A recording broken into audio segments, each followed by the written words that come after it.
Let's talk about protests. The pro-Palestine protests continue apace.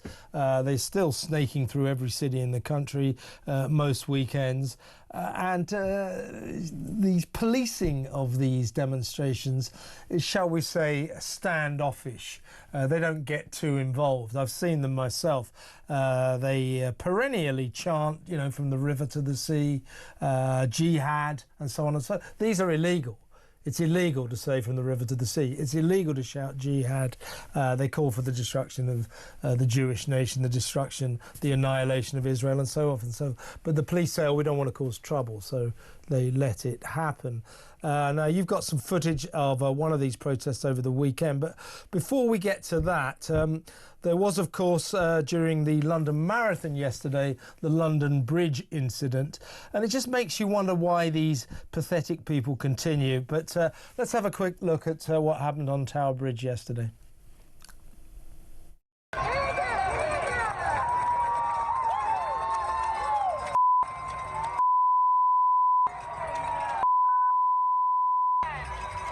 The UK Labour government is complicit in enabling a genocide in Palestine.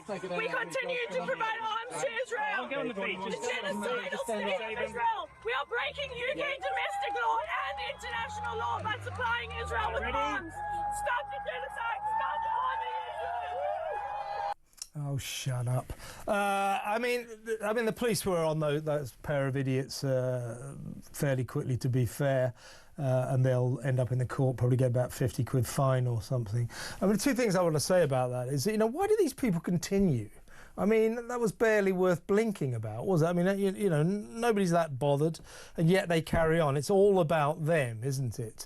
So these protests, nobody pays any attention to them at all, except the people protesting.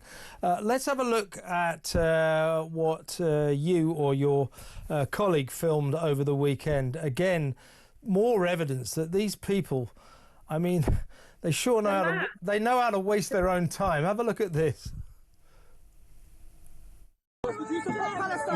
You're intimidating. You're intimidating. You are causing me alarm and distress. What? Alarm and distress. You people are ridiculous. Alarm and distress. Alarm and distress. Alarm and distress. White supremacists. Baby butchers. Alarm and distress. Alarm and distress. Palestine or Israel. White supremacists. That's it. Baby butcher. Baby butcher.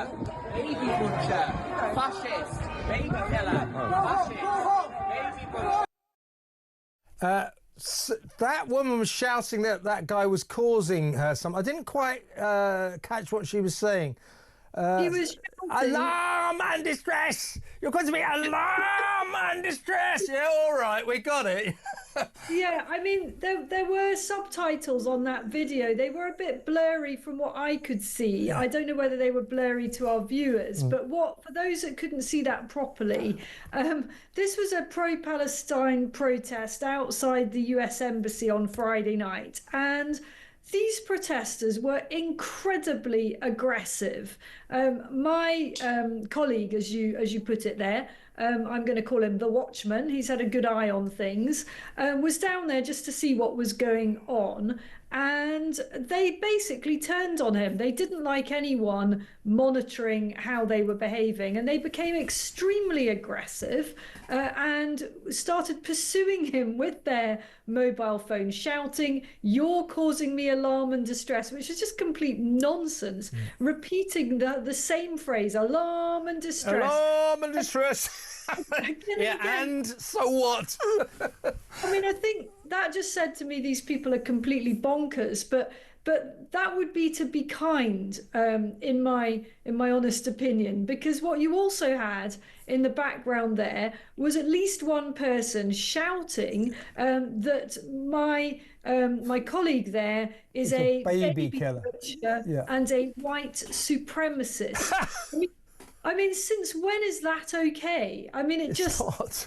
is very wrong with these pro-Palestinian fanatics, because that's what that behaviour was. It was fanatical, and I don't think that our streets should be despoiled by this week in, week out. It's wrong. Exactly right. And by the way, your operative, your colleague, must be complimented, as must you, because it was him that filmed those squatters, those migrant squatters, hurling stones at him in Paddington in West London, underneath the freeway, the flyover there. And subsequent to Talk's exclusive that you brought to the station and that you discussed with Alex Phillips last week while she was so brilliantly standing in for me.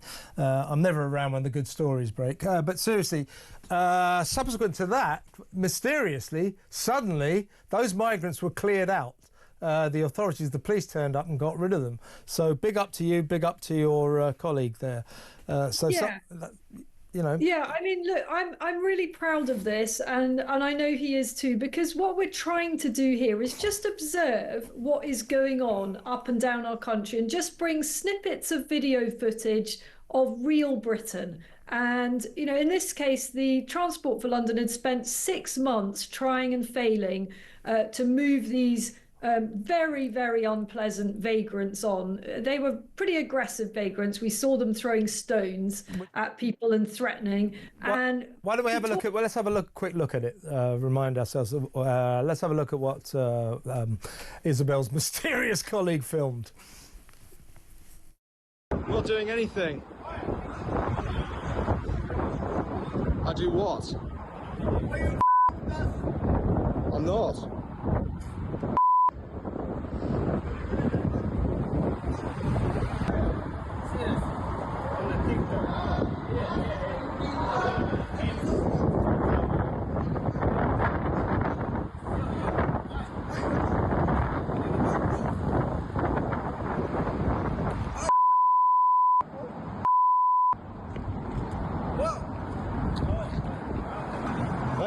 Hey, move.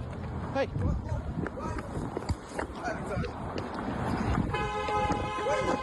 Hey, help me! Help me! So that's why we're being quite evasive about your colleague, because obviously he does this dangerous work and we're not going to identify him. But so there he was, those Paddington squatters suddenly. By the way, you know, they break into our country illegally and that's the way they treat us. That's how they respond to this nation's hospitality. They attack us with stones. Anyway, they've been cleared out now. And going back to your footage of the pro-Palestine demonstrators, alarm and distress, that lot. What did you notice? What was absent? Who were conspicuous? I'll tell you who was absent. Lots of police officers. No coppers. Now, where might they have been? Well, you know, somewhere else in central London where there was another pointless protest going on. This is in Dover over the weekend. Now, remember Isabel's footage there of the pro-Palestine alarm and distress, that lot. That woman, what an idiot. Yeah. Obviously her lawyers have if you say they're causing you alarm and distress, then you'll have a very good case for a legal sort of lawsuit. Yeah, right. Alarm and distress. Anyway, no coppers there. Here are some people protesting against boats, calling for the boats to stop the boats down in Dover over the weekend. See if you can spot the difference between the number of coppers in your video and the number of coppers in this video. There it goes. Here we go. Stop the boats. There we go. That's a load of motorbikes, isn't it? Right. More motorbike there. There we go. The coppers all over the place. This is in Dover at the weekend. Look how many coppers are there. Whereas up in London over the weekend, no coppers policing pro-Palestine demonstrations. This is typical, isn't it?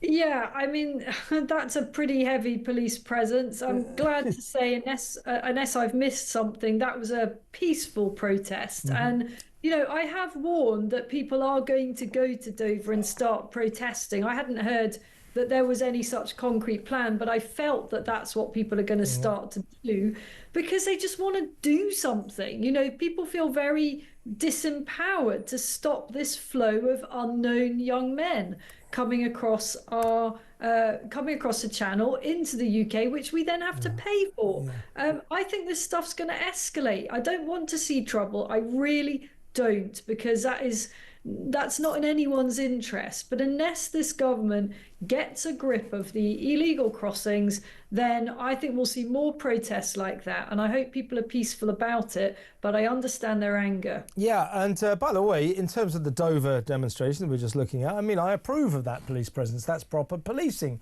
You have a group of people, a gathering of hundreds of people. The police should keep a close eye. So that's good. Where were they when our alarm and distress friends were marching through central London? That's the point. There's a two-tier aspect to this. But as you say, Isabel, people are reaching a breaking point. You know, they want something to be done. And Keir Starmer better watch his step. Because I like you, I don't want to see trouble, but you can see it brewing here. You can see it brewing. And this two-tier approach is not going to help.